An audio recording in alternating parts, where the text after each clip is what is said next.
Selamünaleyküm. Herkesin günü hayrola. Dikişe dair hoş geldiniz. Kanalımıza abone olup videolarımızı beğenerek bize destekte bulunabilirsiniz. Zil işaretini tıklarsanız daha sonraki videolarımızdan da haberdar olabilirsiniz. Bizi aynı isimle Instagram'dan da takip edebilirsiniz. Bugün kaneviçe montajını göstermeye çalışacağım. Seccade yapımı göstereceğiz inşallah. Şöyle yapımıyla başlıyoruz. Öncelikle kumaşlarım. Astar için pike kumaşı tercih ettim.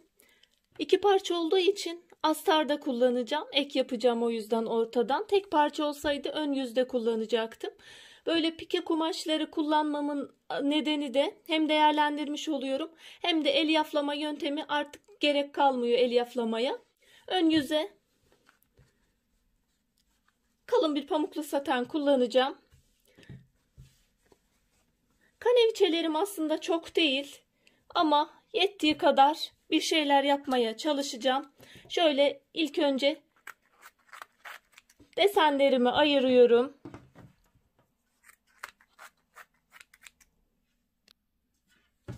Bunları ayırdıktan sonra şimdi kumaşımda bir hat belirleyeceğim yerleştirmek için. Şöyle üst kısımdan bir 16 santim 16 santim kenarlardan 16 santim şeklinde şöyle belirlediğim hatları çiziyorum.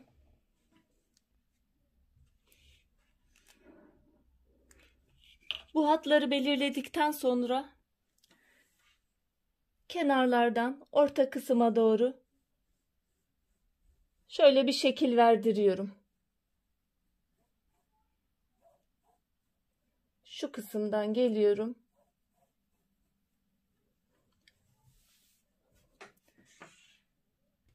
Yerleştirmelerimi şöyle ayarladım.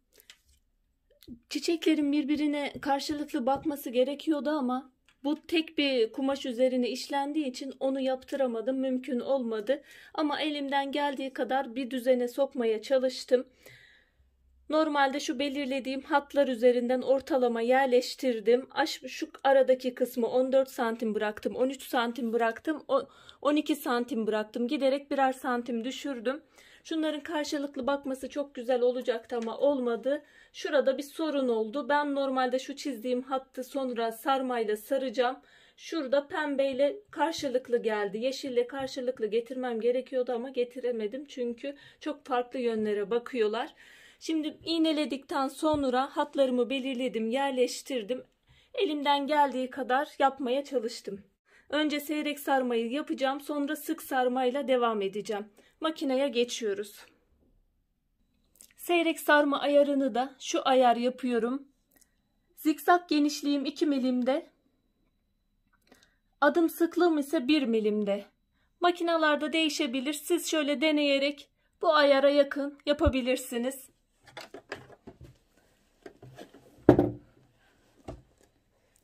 İlk sarmamı da dikiş ipliğiyle yapıyorum. İkinciyi polyester iplikle, piko ipliğiyle yapacağım. Şöyle kenardan direkt sıfıra yakın, şu kısımlara direkt yakın, en yakın şekilde girebildiğim kadar içlerine doğru girmeye çalışacağım. Hatta şu bölümlere de girebilirim. Yani ne kadar deseni sıfırlarsak o kadar güzel olur. Şöyle el yardımıyla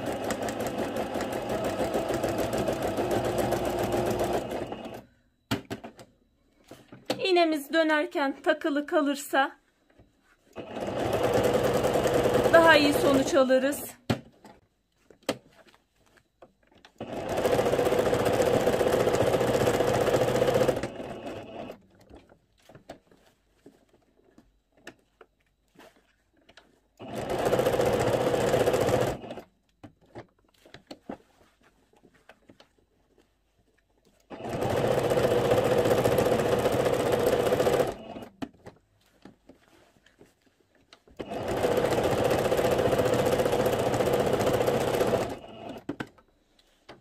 Burada girebildiğim kadar desenin içine doğru girmeye çalışıyorum.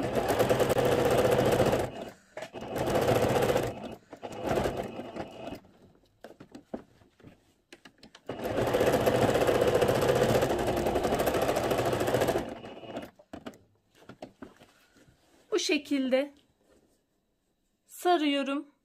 Bütün hepsini saracağım. Bütün çiçekleri aynı şekilde yapacağım.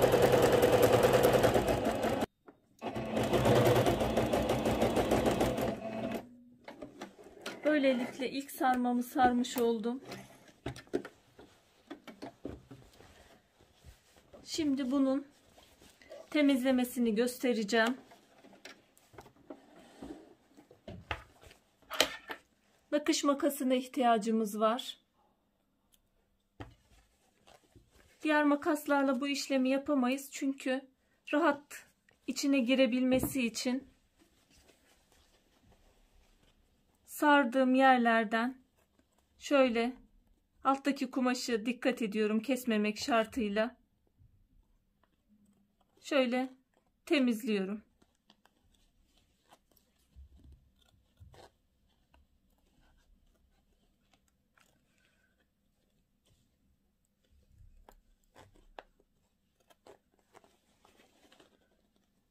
Bütün diğer kısımları da böylelikle alacağım. Temizlemiş oluyorum. İlk sarmamı sardım, temizledim. Desenim ortaya çıktı. Şöyle şeklini de almış oldu. Şimdi bunun ikinci sarmasıyla sık sarmasını yapacağım. İkinci sarmamızı polyester ipliğiyle, piko ipliğiyle yapıyoruz. Burada zikzak genişliğini 3 milim olarak aldım. Sıklığını ise 0,5 milim olarak düşürdüm. Burada ise 3,5 olarak zikzak genişliğini aldım. 0,5 milim olarak yine adım sıklığını aldım. İstediğiniz ayarda deneyerek kullanabilirsiniz. Yapabilirsiniz. İlk sarmamızı yaptık zaten. Temizledik. Şimdi işimiz kolaylaştı. Sadece şu dışta kalan kısımları sarıyoruz. İlk sarmamızın üstünden geçiş yapıyoruz.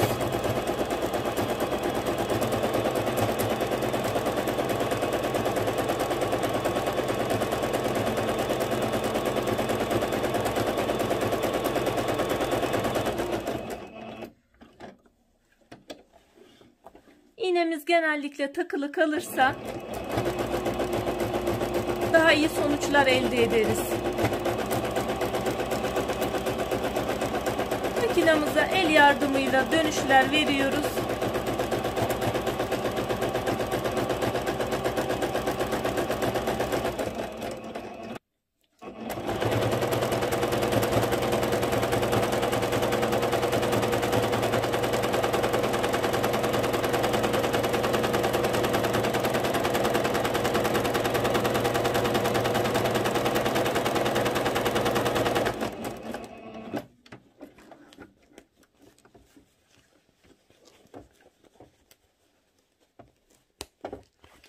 Şöyle gösteriyorum. Aslında 3,5'la başladım zikzak genişliğini ama 2,5 3 ile devam ettim. 3 yeterli oluyor. Şimdi diğerlerini de aynı şekilde yapacağım. Diğer kısımlara geçmiş olacağız.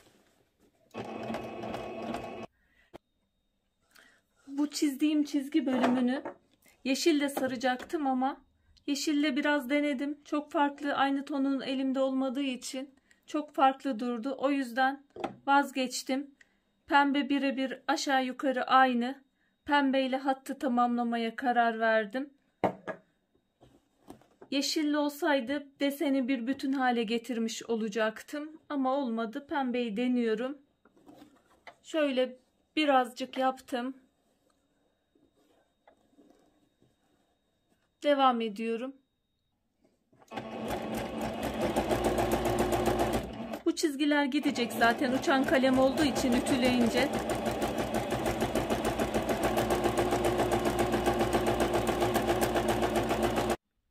Şöyle seccademizin sarması bitti. Sarma işlemini bitirdik.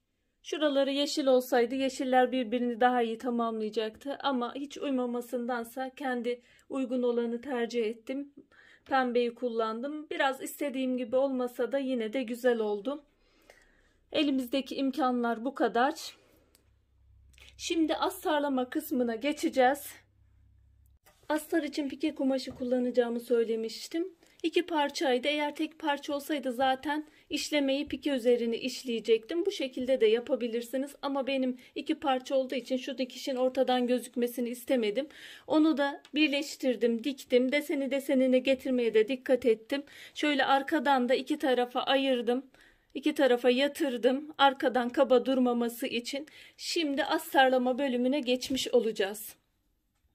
Şöyle kumaşlarımı yüzü yüzüne bakacak şekilde, düz yüzler içte kalacak şekilde yerleştiriyorum. Kapatıyorum. Kenarlardan iğneleme yapıyorum.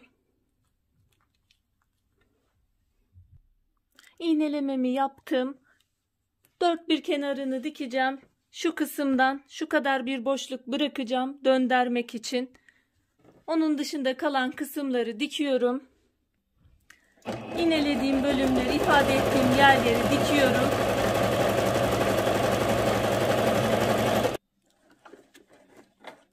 Bu kısmı boş bırakıyorum döndürmek için. Buradan dikmiyorum.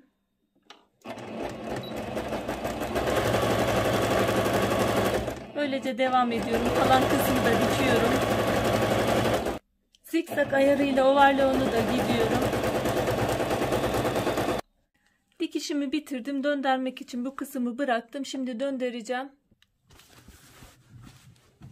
Düz yüzü dışarı doğru çıkarıyorum.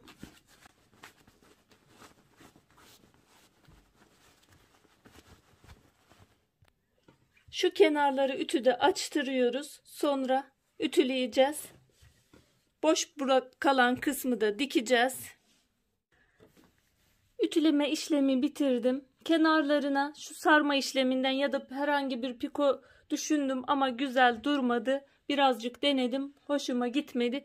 O yüzden sade bırakıyorum. Sadece küçük bir sıfırdan spor dikişi dikeceğim ve bitirmiş olacağım.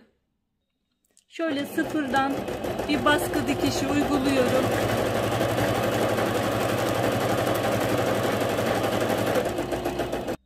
Şöyle spor dikişlerimi de bitirdim. Şimdi son halini göstereceğim.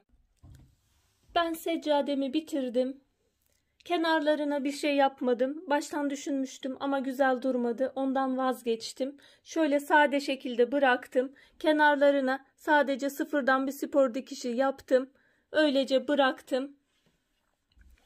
Umarım faydalı bir çalışma olmuştur. Şimdiden yapmak isteyen, denemek isteyen arkadaşlara kolaylıklar diliyorum. Allah'a emanet olun. Hoşça kalın, sağlıcakla kalın.